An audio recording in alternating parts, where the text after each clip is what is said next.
दिल्ली से आज की बड़ी खबर है, सरकार और सीजेपी की आज फिर से वार्ता है। दोपहर 3:30 बजे तीसरे दौर की बैठक होनी है। शिक्षा मंत्री के इस्तीफे पर दरअसल सीजेपी अड़ी है और मांगे ना मानने पर आंदोलन की चेतावनी दी गई है। 3 प्रमुख मांगे हैं, जिनमें से 2 को मान लिया गया है सरकार द्वारा। तीसरी मांग पर विचार किया जा रहा है और दोपहर 3:30 बजे ये तीसरे दौर की बैठक है। जी हाँ, तो शिक्षा मंत्री के इस्तीफे पर प्रदर्शनकारी अड़े हुए हैं। 3 जो प्रमुख मांगे थी उनमें एक ये था कि जो मुकदमे हुए हैं प्रदर्शन के दौरान वो वापस लिए जाएं, इस पर सरकार सहमत हो गई है। दूसरा ये कि जो नीट के छात्रों ने आत्महत्या की थी उनको मुआवजा दिया जाए, इस पर भी सरकार सहमत है। और जो महत्वपूर्ण है, और पहली मांग जो थी शिक्षा मंत्री का इस्तीफा, उसके लिए सरकार ने 24 घंटे का वक्त लिया था और आज तीसरे दौर की बातचीत होनी है, जिसमें सरकार की तरफ से बताया जाएगा कि आखिर क्या फैसला, जिसमें जेपी नड्डा स्वास्थ्य मंत्री और पीएमओ में राज्य मंत्री जितेंद्र सिंह, ये दोनों लोग बातचीत कर रहे हैं और बातचीत में आज साफ हो जाएगा। तो कयास यही लगाए जा रहे हैं कि ये बैठक निर्णायक रहेगी। आज तीसरे राउंड की बेहद महत्वपूर्ण बैठक है। सरकार और सीजेपी की टीम मिलेगी। आंदोलन और मांगों पर जो चर्चा है वो आगे बढ़ाई जाएगी। सरकार के साथ मीटिंग पर सीजेपी का बयान सामने आया। मीडिया से बोले आशुतोष रांका कि कल की बैठक सकारात्मक रही है। जी हाँ, तो सीजेपी के प्रवक्ता ने यह कहा है कि जो कल की बैठक रही वो बहुत सकारात्मक रही है। प्रिंसिपल एग्रीमेंट हुआ, आज रिटर्न एग्रीमेंट की उम्मीद है। प्रधान के इस्तीफे से कम कुछ भी मंजूर नहीं है। तो एक तरफ साफ कर दिया है सीजेपी ने और यह कह दिया है कि धर्मेंद्र प्रधान के इस्तीफे से कम कुछ भी मंजूर नहीं है। आशुतोष रांका जो कि प्रवक्ता हैं सीजेपी के, उन्होंने साफ कहा कि बातचीत सकारात्मक रही है, मगर इस्तीफे से नीचे कुछ भी मंजूर नहीं है। तो सीजेपी और सरकार के बीच आज ये तीसरे राउंड की बैठक होगी। इससे पहले ये रांका का बयान सामने आया, जिसमें वो कह रहे हैं कि बैठक सकारात्मक रही है, लेकिन आज जो बैठक होगी उसमें फैसला लिया जाएगा, क्योंकि शिक्षा मंत्री के इस्तीफे के नीचे सीजेपी को कुछ भी मंजूर नहीं है। सीजेपी शिक्षा मंत्री धर्मेंद्र प्रधान के इस्तीफे पर अड़ी हुई है। तो 2 वरिष्ठ मंत्री जो सरकार में हैं, जेपी नड्डा और जितेंद्र सिंह, इन दोनों लोगों को ये जिम्मेदारी दी गई है और जो कई दौर की बातचीत हुई है उसमें इन्हीं दोनों लोगों ने बातचीत की है, चाहे वो सोनम वांगचुक का अनशन तोड़वाना हो या फिर इनसे बातचीत करनी हो। कल की मीटिंग में कॉम्पनसेशन और लीगल केसेस को लेके पॉजिटिव आंसर आया था। इन प्रिंसिपल एग्रीमेंट मिला था।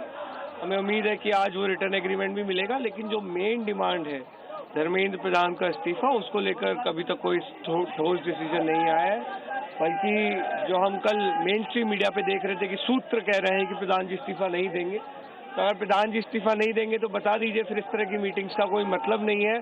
फिर हम जो है आगे की हमारी जो भी रणनीति रहेगी उस पर काम करेंगे।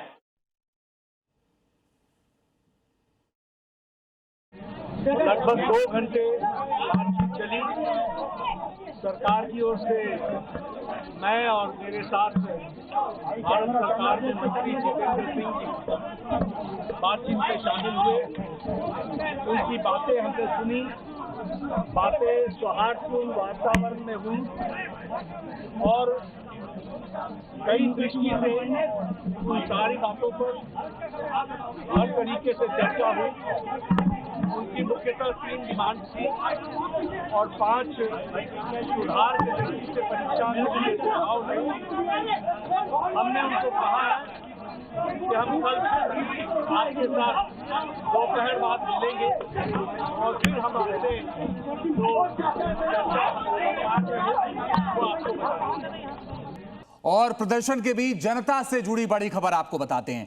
आज भी बंद रहेंगे 18 मेट्रो स्टेशन। अगले आदेश तक ये सभी 18 मेट्रो स्टेशन बंद रहने वाले हैं, जिनमें सीपी, मंडी हाउस, सचिवालय, ये तमाम मेट्रो स्टेशन बंद रहेंगे। सचिवालय पर जो इंटरचेंज है वो बंद रहेगा। तो ऐसे में आम लोगों को परेशानी जरूर हो सकती है, लेकिन सुरक्षा के लिहाज से ये बेहद महत्वपूर्ण कदम। अगले आदेश तक तमाम ये मेट्रो स्टेशन 18 मेट्रो स्टेशन बंद रहेंगे।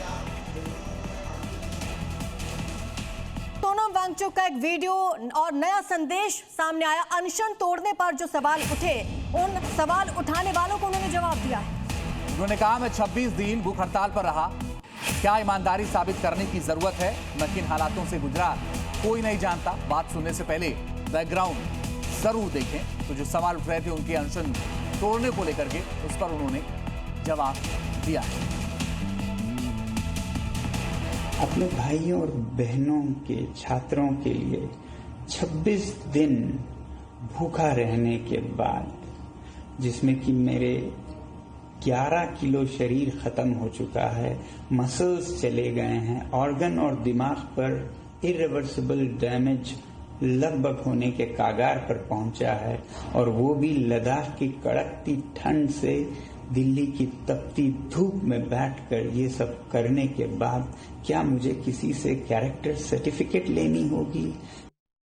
और इसी बीच बड़ी खबर आ रही है जेनजी को लेकर। आरएसएस ने एक बयान दिया है, उनका एक संदेश सामने आया, कहा बच्चों को प्यार दें। ये आरएसएस प्रमुख मोहन भागवत ने ये बात कही है, बच्चों के सवालों का जवाब दें, ये भी कह रहे हैं मोहन भागवत। आज परिवार में बातचीत बंद है। अभी ऐसा नहीं है, नहीं मुझे प्रश्न पूछती है, उनको तर्क बताना पड़ता है। जो सारा भौतिक साधनों से प्रचार का मारा उन पर होता है, उसमें से भूल भुलैया उनसे उनको बाहर निकालना पड़ता है। तो एक तो बहुत अधिक अपनापन देने की जरूरत है, समय देने की जरूरत है और संवाद करने की जरूरत है।